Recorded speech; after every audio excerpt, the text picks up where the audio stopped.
जय श्री राम दोस्तों आपने मुक्ति के बारे में जरूर सुना होगा।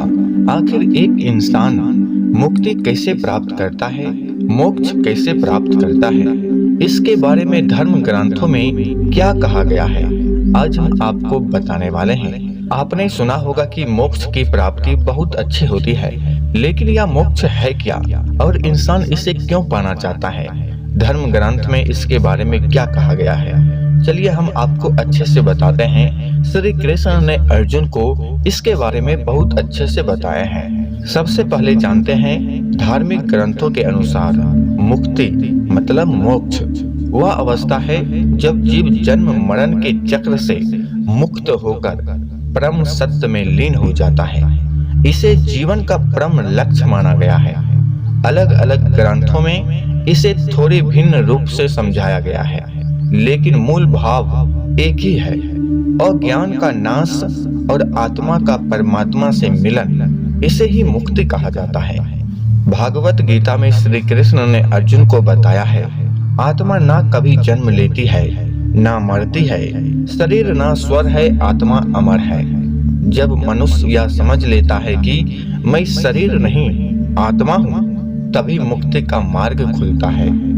गीता में मुक्ति के 3 मुख्य मार्ग बताए गए हैं। ज्ञान योग, आत्मा और परमात्मा के ज्ञान से अज्ञान का नाश।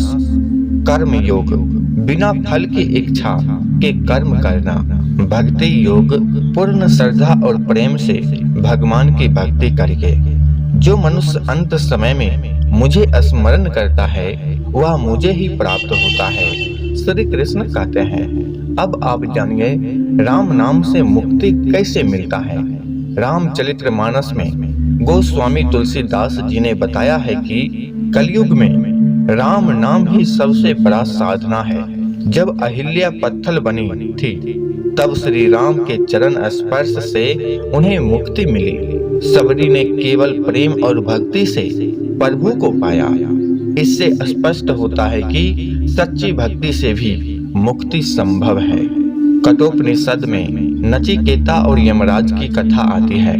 नचिकेता ने यमराज से पूछा, मृत्यु के बाद क्या होता है?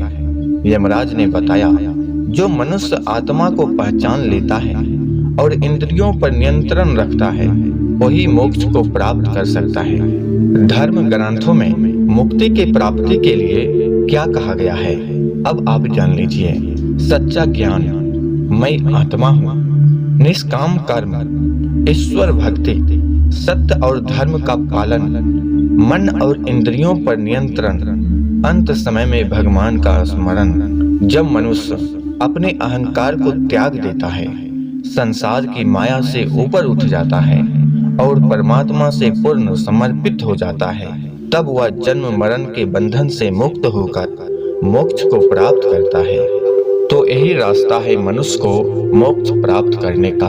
अंत समय में हमेशा भगवान की स्मरण करें